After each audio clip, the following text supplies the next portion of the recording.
श्रीराम जय जय राम. अपेक्षा न करणे हे परमार्थाचे बीज आहे.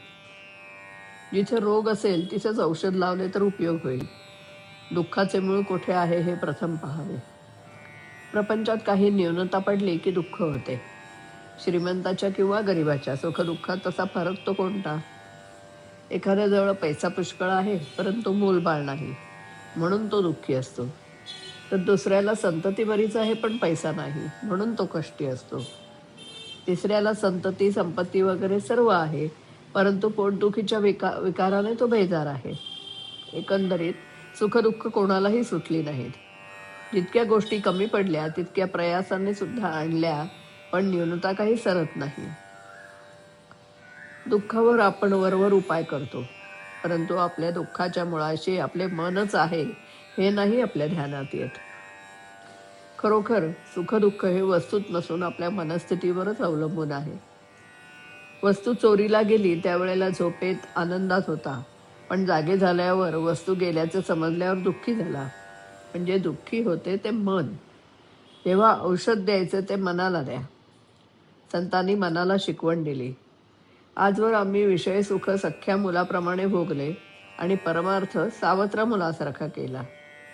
सावत्र आईप्रमाणे आम्ही मनाला शिकवले. ज्याचा सहवास झाला त्याप्रमाणे मनावर परिणाम होऊ लागले. विषयाचा सहवास गर्भापासून आपण ठेवतो म्हणून विषयापासून आनंद खरा असे मानू लागलो. चोराला तो चोरी करतो हे पाप वाटत नाही असे आपण म्हणतो पण त्याच्याही मनात भीती असतेच. ज्याचे बीज लावावे त्याची फळे खावी. आपण विषयाचं बी पेरतो आणि विषयाची फळे दुःखदायक आहेत म्हणून शोक करतो. याला काय करावं? व्यापारी दरवर्षी आढावा घेतात त्याप्रमाणे आपण माझे विषय किती कमी झाले हे पाहावे. जितकी प्रपंचाकरता तळमळ करतो तितकी भगवंताकरता करावी. प्रपंचातल्या अनुकूल परिस्थितीपेक्षा प्रतिकूल परिस्थिती हीच परमार्थाला जास्त उपकारक आहे. अपेक्षा न करणे हे परमार्थाचे बीज आहे. परमार्थ हा परिस्थितीवर, श्रीमंती गरिबीवर, रोगनिरोगीपणावर वगैरे कशावरही अवलंबून नाही. मनाची स्वस्थता, अंतःशुद्धता, आचरणाची पवित्रता यावर तो अवलंबून आहे. प्रपंचातल्या सोयी आणि गैरसोयी या दोन्ही परमार्थाच्या आड येतात. आपण रस्त्यातून चाललो असता एखादे अत्तराचं दुकान पाहून थांबलो काय किंवा मिरच्यांचं दुकान पाहून थांबलो काय? रस्ता चालण्याच्या दृष्टीने दोन्ही घातकच ठरतात. प्रपंच मुळात चांगलाही नाही आणि वाईटही नाही. आपण आपली आसक्ती त्यात का लावतो म्हणून आपल्याला तो सुखदुःख देतो. ही आसक्ती काढणे याचेच नाव परमार्थ होय. परमार्थ हा लोकांना उपदेश करण्यासाठी नाही, तो निव्वळ स्वतः करिता आहे. श्रीराम.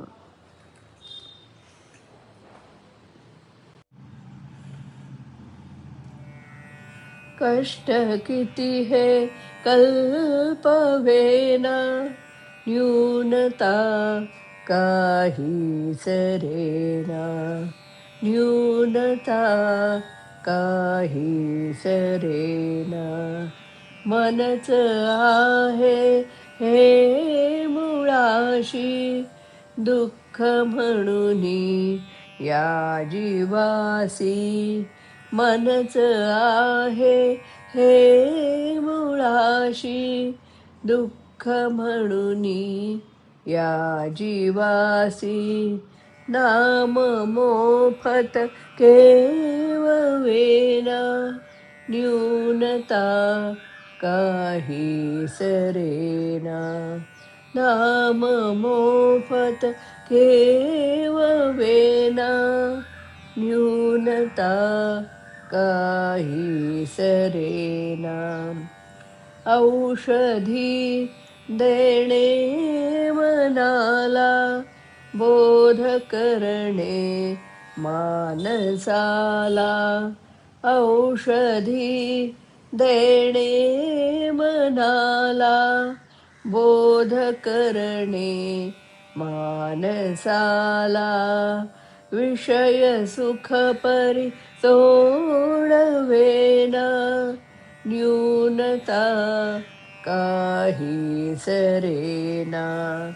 कष्ट किती है कल्पवेना.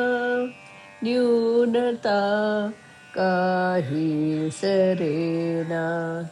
वासना ही नाचविते. ती शिवाहून दूर नेते. वासना ही नाचविते. ती शिवाहून दूर नेते.